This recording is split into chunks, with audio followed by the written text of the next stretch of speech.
A boot kicked open a rotting front door. Dust exploded from the rafters. A coil of black mold and rat droppings hit the floor in a wet slap. A man stepped inside. He lowered his pack. He looked up at a sagging ceiling. Outside, 3 old pickup trucks fired their engines and rolled down the mountain. Laughter carried in their wake. One last horn blast. Then silence. He set his rifle against the wall. He took off his hat. He sat down on the only chair. The leg snapped. He hit the dirt floor hard. And he laughed. Because he had just been handed what they thought was nothing. They called him Silas Bram. And Silas Bram knew exactly what this shack was hiding. What did a mountain man find in a ruined shack that made 3 generations of his own family go pale? Stay with me on this one.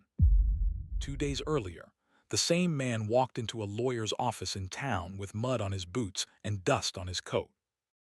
He didn't apologize for either. He didn't speak to the relatives sitting in the waiting room. He took the empty chair by the window and waited his turn. His name was Silas Bram. 61 years old. 6 feet 2. Built like a man who has worked his whole life and never once sat behind a desk. Gray hair under a worn felt hat. Hands the size of small skillets. The kind of hands that have skinned deer and rebuilt rifles and dug graves for old dogs. He lived alone. Had for 30 years. Up on a ridge his family called the High Country. 1-room cabin. Wood stove. Hand pump. He trapped in winter. Guided hunters in fall. Made his own bullets. Ground his own coffee. He didn't owe anybody a dime, and he didn't ask anybody for one. His father had died on a Thursday. Wendell Bram, 88 years old. Patriarch of the Bram family for as long as anyone could remember. Owned the ranch at the foot of the mountain. 600 head of cattle. 800 acres of pasture. 400 acres of timber up the back slope. A 2-story farmhouse with a wraparound porch. 3 barns. A small fortune in equipment. A bank account that had been quietly filling for 40 years. Wendell had 4 children. Marlon, the oldest, moved into the ranch house with his wife as Wendell got sick. Smiled a lot. Slept easy. Della, the daughter, lived 10 miles down the highway with her husband Burl. Burl ran a small construction crew and drank a little more than he worked. Cousin Gus, technically a nephew but raised in the house, ran the family timber. Mean when sober. Meaner when not. And Silas, the one nobody talked about much. The one who lived alone on the mountain. The strange one. The quiet one. The one who hadn't come down for Thanksgiving in 12 years. The lawyer was Thomas Coker. He had handled Wendell's affairs since before any of them were born. He called the family in one at a time. Marlon went first. Came out smiling, holding the paperwork for the ranch house and 300 head of cattle. Della went next. Came out smiling, with the pasture deeds and the equipment. Then Gus with the timber. Then a long line of nieces and nephews and second cousins. A truck here. A rifle there. A watch. A few $1,000s apiece. When the name Silas Bram was called, the waiting room went quiet. Marlon was already in the hall. He turned and watched his brother walk past. Said nothing. Just watched. The smile he was wearing was the smile a man wears when he knows a joke is coming and doesn't want to spoil it. Inside the office, Coker did not smile. He looked tired.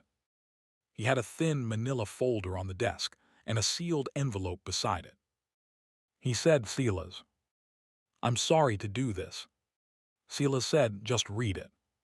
Coker read it. The will left to Silas Bram, son of Wendell and grandson of Eldred, the parcel known as the Old Place. 1 acre, 1 cabin, top of the ridge, accessible by a logging road that washed out every spring. Last assessed value, $400. The cabin itself was condemned. Roof unrepaired since 1968. No water rights. No road frontage. No commercial value. Coker said, "That's all." Silas said, "Anything else?" Coker slid the sealed envelope across the desk. "Your father left this for you. Personally. Said to give it to you alone. Said not to read it until you're standing inside the cabin." Silas took the envelope, folded it in half, slid it inside his coat. He stood up, shook Coker's hand, thanked him, walked out. In the waiting room, Marlon was holding court, telling Della and Burl and Gus and a half-dozen cousins what Silas had just been given. Della laughed. Burl laughed. Cousin Gus laughed loudest of all. Somebody made a joke about whether Silas wanted to swap the shack for a six-pack. Silas walked through them like they weren't there. In the parking lot, Marlon called after him. "Hey, brother. Hey, Silas. You want a ride up there? Me and Burl and Gus will drive you up. Help you move in. Christen the place." Silas turned, looked at his brother for a long second, said, "Sure." Marlon's smile faltered for just a heartbeat. Then it came right back, wider than before. "Sure," he said. "Sure. Hop in the truck." What Marlon didn't know, what none of them knew, was that Silas had been waiting 40 years for the old place to be his. And his father had been waiting 80. The pickup pulled out of the parking lot with Marlon driving, Burl riding shotgun, and Cousin Gus crammed in back next to Silas. The bed of the truck rattled with empty beer cans and a chainsaw and a length of rusted chain that nobody could explain.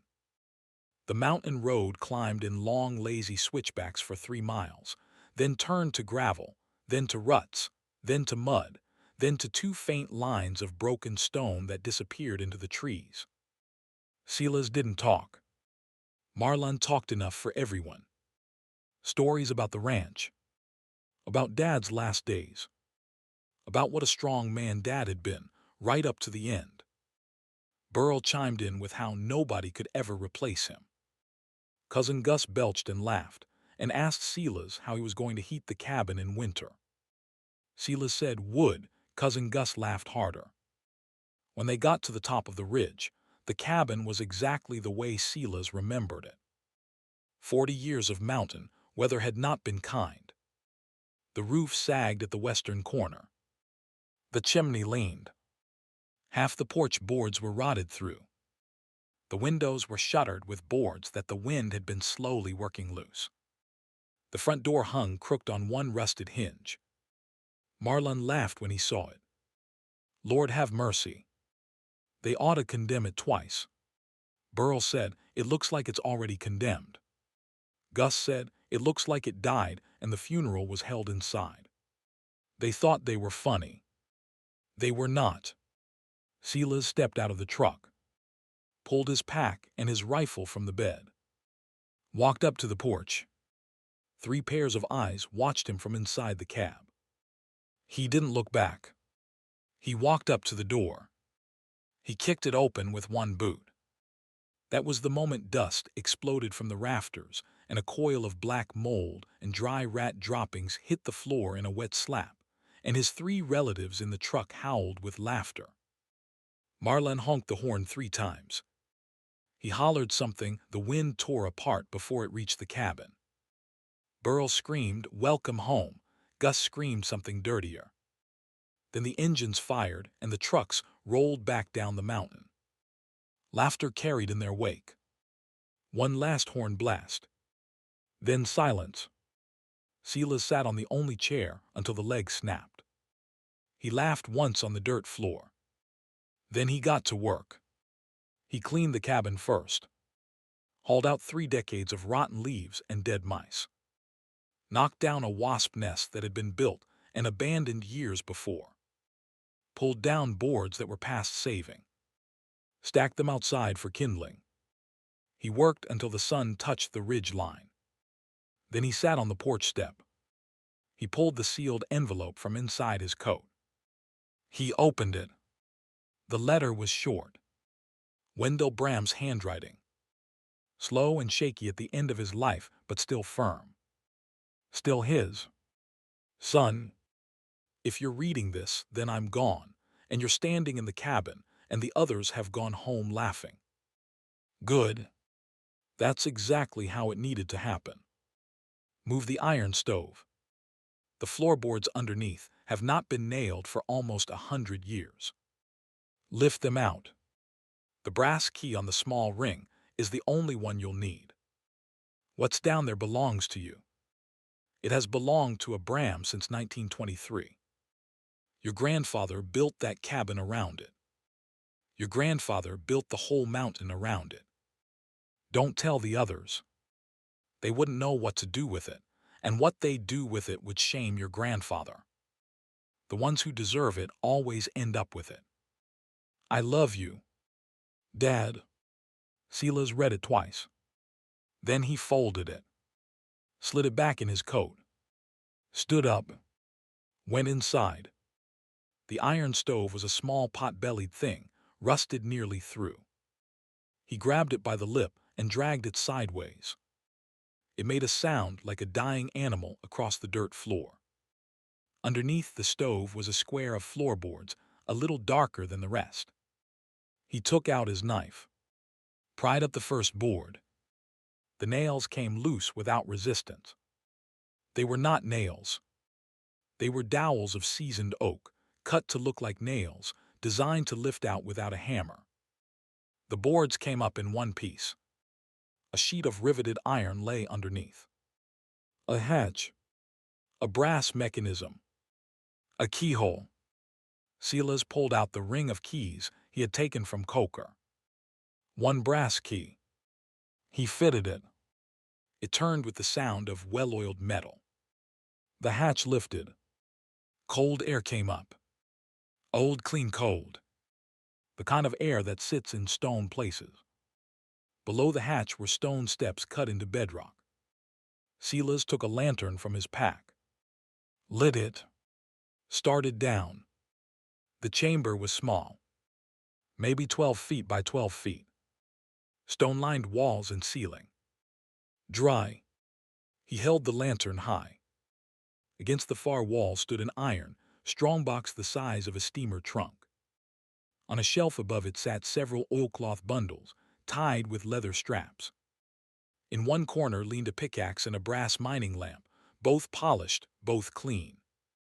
Cared for by someone decades ago who had loved them.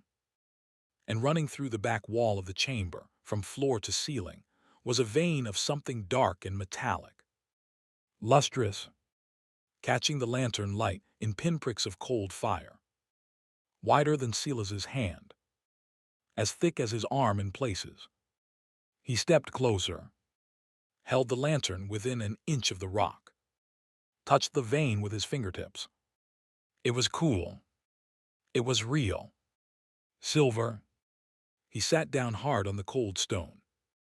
The strongbox he opened first. Inside, canvas pouches stacked 4 deep. He lifted one. The weight of it told him before his eyes did. He loosened the cord. Gold coins poured into his palm. American eagles. Liberty heads. A few Spanish reals mixed in. Hundreds in this pouch alone. There were 40 pouches in the strongbox. The oilcloth bundles he opened next. Documents. Brittle but readable. Land surveys. Mining permits. And at the top, the document he had hoped he would find and had been afraid to hope for. A mineral rights claim. Filed in 1923. Eldred Bram claimant. 1,400 acres. The entire Bram homestead, from the top of the ridge down to the river. all subsurface rights in perpetuity, by separate filing from the surface deeds. Signed, notarized, sealed. Silas climbed back up the stone steps, closed the hatch, replaced the boards, slid the iron stove back over them, walked outside, sat down on the broken porch step. The sun had set. The valley below was filling with the warm yellow lights of his family's homes. His brother's ranch house, his sister's farm, his cousin's place at the timber yard. The fight was done. He had won. Quietly, privately, without raising a hand, without raising his voice. He took a long, slow breath of cold mountain air. He pulled a flask from his coat, poured a measure into the cap, toasted nothing in particular, drank it down. The mountain was quiet. He thought he was finished. He was not. Headlights came up the mountain road. 2 pickup trucks. Then 3. The same 3 trucks that had driven him up that morning. The same 3 trucks that had honked and laughed and turned around. Now coming back. In the dark, with their high beams off and their parking lights running. Silas didn't move from the porch step. The trucks rolled to a stop in the clearing. The engines killed. Doors opened and closed quiet, not slammed. 3 men walked into the spill of moonlight. Marlon in front. Burl on his left. Cousin Gus on his right. Each one carrying a rifle. Each one trying to look like he was carrying it casually. Marlon spoke first. He used the voice a man uses when he's pretending he didn't come for a fight. Evening, Silas. We thought maybe you'd want some company up here. First night on a new piece of property. Silas said, you drove an hour up a washed-out road in the dark to keep me company. Marlon said, family does that for family. Burl laughed. The laugh did not match the words.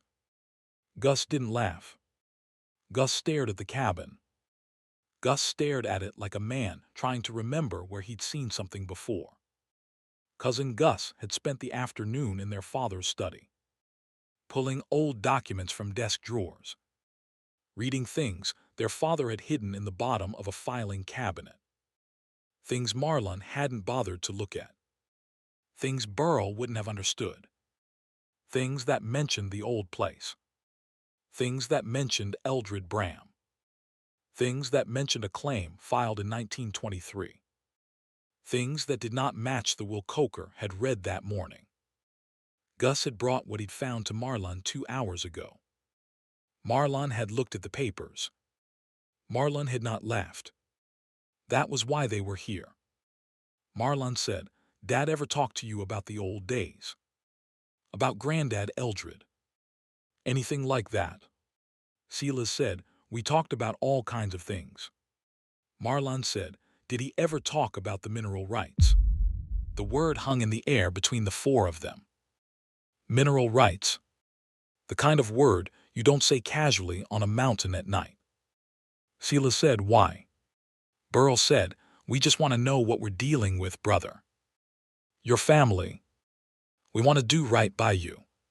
Cousin Gus said, we want to look inside the cabin. Silas said, no. He stood up off the porch step. He did not pick up his rifle. He did not reach for it. He just stood, hands at his sides. 6 feet 2. 61 years old. Built like a man who has worked his whole life. Not afraid. Marlon brought his rifle up. Not aiming. Just holding it different. He said, Silas, brother, don't make this hard. And here is what Silas Bram did next. He reached very slowly into the inside pocket of his coat. He pulled out a single folded piece of paper. He held it out toward his brother. He said, read it. Marlon hesitated. Marlon took the paper. Marlon unfolded it under the parking lights of the truck behind him. It was a photocopy. Marlon read the first paragraph. His face went the color of skim milk. He read the second paragraph. His hands started to shake. He passed the paper to Burl without speaking. Burl, read it. Burl swore. Burl passed it to Gus. Gus already knew what it was going to say, and even so, when he saw it written out on paper, he sat down on the running board of his truck. Now here's the thing. If you're still with me on this one, do me a favor and hit that subscribe button right now. There's a lot more coming, and you're going to want to be here for the part where the brother realizes exactly what he gave away. Marlon found his voice. This is a copy. Silas said, yes. Marlon said, where's the original? Silas said, somewhere you'll never find it. Marlon said, this don't mean nothing. Surface rights are different from mineral rights. We own the surface. You can't dig up our houses. Silas said, surface rights let you build a house. Mineral rights let me dig under it. Marlon said, we'll fight this. Coker drew up the will. He's our lawyer. He's gonna fight this with us. Silas said, Coker drew up the will the way Dad told him to. Coker also notarized the mineral filing. In 1976, when Dad was 40 and Granddad's claim was about to lapse, Dad refiled it. With Coker. Coker has the original in a safe in his office. Coker is also my lawyer, as of 9 o'clock this morning, on the matter of the mineral estate. You want to sue him, you go right ahead. He'll be charging you by the hour. Marlon said, Burl knows people. Burl knows people in town. Silas said, Burl knows 3 drunks and a cousin who got fired from the post office. Burl doesn't know anybody who's going to overturn a deed that's been sitting on file in the county records since the year Calvin Coolidge took office. Burl made a sound like he'd been kicked. Marlon raised the rifle higher. Hands shaking now. Cheek down toward the stock. He said, you smug son of a bitch. Silas said, I told you we'd talk it out. We're talking.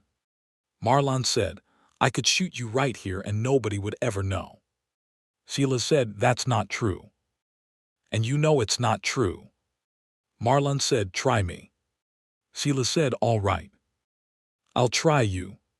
Silas spoke slow, not raising his voice, not moving, just laying out facts.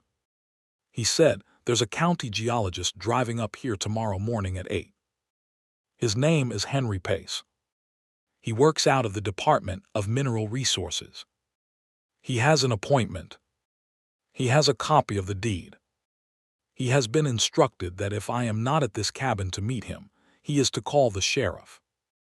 Pull the trigger, and that's the first thing the sheriff hears about. Marlon said nothing. Silas said, there's a lawyer in Knoxville named Ruth Haverson. She has been Coker's partner for 30 years. She has the original mineral claim in a safe in her office. She has been instructed that if I do not call her by noon tomorrow to confirm I am well, she is to deliver the original to the state attorney's office along with a letter I wrote at 4 o'clock this afternoon. The letter names you, Burl, and Gus. The letter says that if anything happens to me on this mountain, you are responsible. Pull the trigger, and that's the second thing. Marlon's hands tightened on the rifle. Silas said, there's a tape recorder in the inside pocket of my coat. It has been running since you stepped out of the truck. Pull the trigger, and that's the third thing. 3 things, Marlon. You shoot me, you don't make any of this go away. You just put a noose around your own neck and Burl's and Gus's. And you don't even solve your problem. Because the deed is still real. It's still recorded. It's still mine. Marlon stood there with the rifle at his shoulder. 20 seconds went by. Long ones. Burl lowered his rifle first. He said, Marlon. Marlon. Put it down. Cousin Gus lowered his next. Gus said, brother.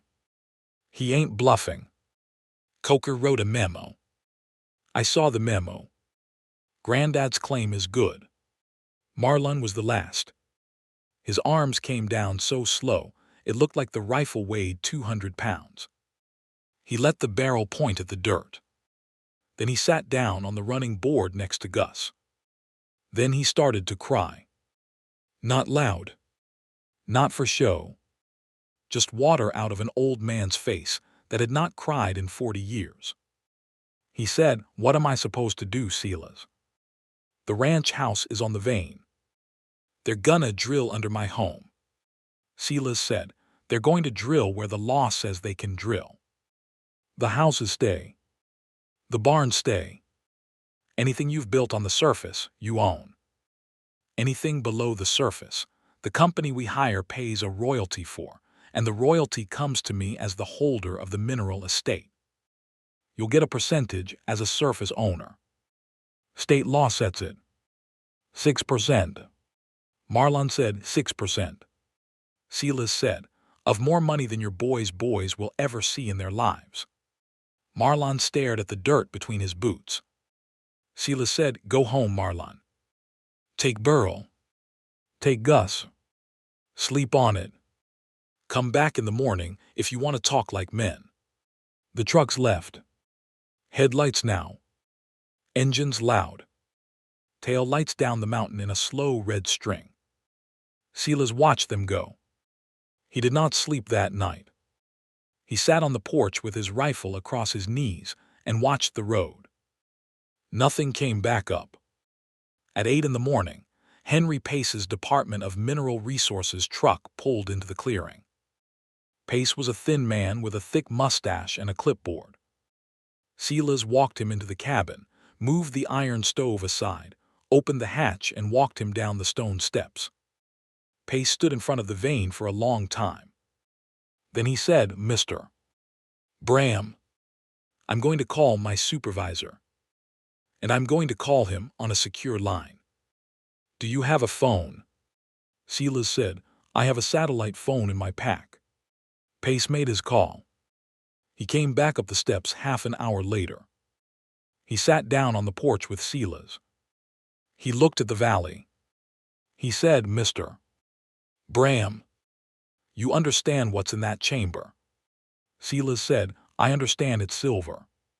Pace said, "It's silver. Native silver. Almost pure. The vein in the chamber alone, conservatively assayed, would yield somewhere between $18 and $22 million. That's just what we can see. If the vein runs even half the length of your grandfather's claim, you are looking at a deposit that could come in between 200 and 400 million. Silas said, "All right." Pace said, "Sir, that's not an all right number. That's a generational number." Silas said, "I know it is." That afternoon, Ruth Haverson's car came up the mountain road with the sheriff's truck right behind it. They were not there to arrest anyone. They were there to serve notice. Marlon, Della, Burl, Gus, and every other surface owner on the original Bram homestead received certified copies of the 1923 mineral rights filing and a formal notification that survey crews would be on every parcel within 10 days. The sheriff was a man named Wilcox. He had known the Brams his whole life. He had played on a high school baseball team with Marlon 40 years ago. He drove down to the ranch house himself to deliver Marlon's papers.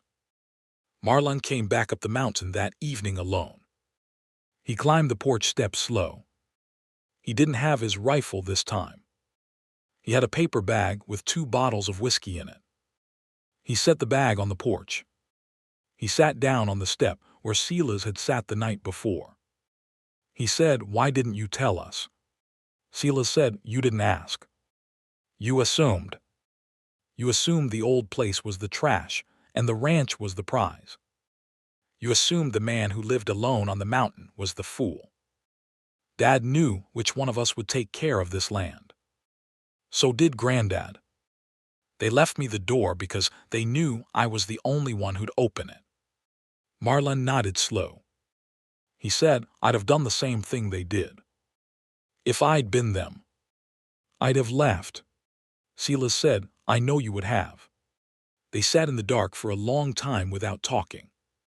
6 months later, the cabin was no longer a cabin. It was still a cabin. Silas had not turned it into a mansion. He had not turned it into anything that didn't belong on the ridge.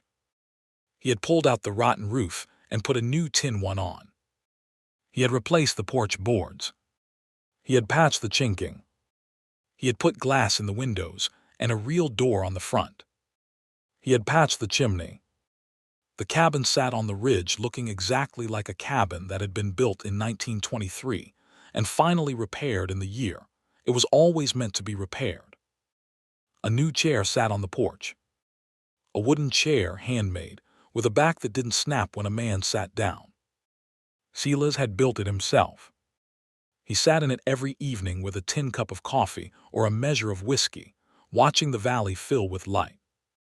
The mining was being done by a small outfit out of Idaho. Silas had picked them himself. They had a 40-year record of leaving land the way they found it. The drilling was happening on the back slope, where nobody could see it from the highway. The royalties were coming into a trust that Silas had set up the same week Henry Pace finished his survey. The trust did several things. It paid the surface owners their 6%. Marlon, Della, Burl, Gus, and every cousin who'd taken a piece on Tuesday. The widow of an Uncle Silas barely remembered. Quarterly checks on the first of the month every month. Not a fortune, but more money than any of them had ever seen at once before. Enough that they were never desperate. Enough that they had to receive it from him every quarter, and every quarter remember. It funded a scholarship in Wendell Bram's name for children from mountain families who wanted to go to college and study geology, or law, or agriculture. 20 kids a year. It funded the preservation of the original homestead documents. The 1923 claim. Eldred survey notes. The original cabin plans. Boxed up and donated to the State Historical Society, with copies on file at 3 universities, where they could never again be hidden in a desk drawer. It funded a small clinic in the nearest town, which had not had a doctor in 15 years. The clinic now had a doctor, 2 nurses, and a pharmacist. It funded a memorial bench at the cemetery where Wendell Bram was buried. The bench had 2 names on it: Wendell and his father Eldred. The bench was made of mountain stone. Silas had carried 2 of the stones down the ridge himself. The rest of the money sat in the trust. It would sit there for a long time. Silas did not need it. He needed almost nothing. A new pair of boots in the fall. Coffee. Bullets. A truck that ran. Books in winter. He did not want a bigger house. He did not want a bigger life. He had what he wanted. He had the ridge. One afternoon in late September, Della came up the mountain alone. She drove up in her own car. A small red sedan that had no business on a mountain road, but she made it. She parked next to Silas's truck. She climbed up to the porch. She stood there at the top of the steps for a moment, like a woman trying to find the right way to begin. She said, "I came up here to say I'm sorry." Silas said, "What for?" She said, "For what they did. For what we did. For the laughing." Silas said, "You didn't laugh, Della." She said, "I didn't stop them either." Silas said, "There's a chair on the porch. Sit down." She sat. He poured her a cup of coffee. They drank it in silence for a while. She said, "Why this place? Why this little shack?" He told her. He told her about Granddad Eldred. About how Eldred had come up out of a coal patch in West Virginia in 1919. About how he had watched men die for a company that paid them in scrip you could only spend at the company store. About how Eldred had walked north into Tennessee, into the mountains, and bought a piece of land cheap. about how he had spent 4 years building the homestead from nothing, about how, on the day he finished, he had filed 2 pieces of paper at the county courthouse. The first was the surface deed. The second was the mineral claim. He had filed them under different attorneys in different parts of the same office, 2 hours apart, because he wanted to make sure no clerk could ever lose them in the same drawer. About how Eldred had said on his deathbed in 1962 to Silas's father Wendell, "The old place is the heart of it. Whatever happens to the rest, the mineral rights are tied to the smallest, ugliest piece of this mountain. Because no man in this family will ever fight for it. Because it looks like nothing. And the man who loves the mountain enough to live in that ugly place is the man who deserves what's underneath it." That was why Wendell had never told the others. The old place had to remain the trash. That was its protection. Della nodded. Her eyes were wet. She drank her coffee. She said, "I should have come up to see Dad more often." Silas said, "He knew you cared about him. He didn't need you to drive up the mountain to know that." She said, "I should have come up to see you too." He looked over at her. He smiled. It was not a smile most people had seen on Silas Bram's face. It was a smile a brother gives a sister. He said, "You're up here now." The sun went down over the western ridge. Silas raised his tin cup toward the place where his father and grandfather were buried.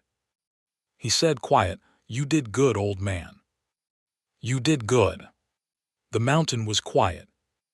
The man who had been handed nothing sat on his porch, in his handmade chair, and watched the lights of his family's homes come on, one by one, in the valley below. He had everything he wanted. He always had.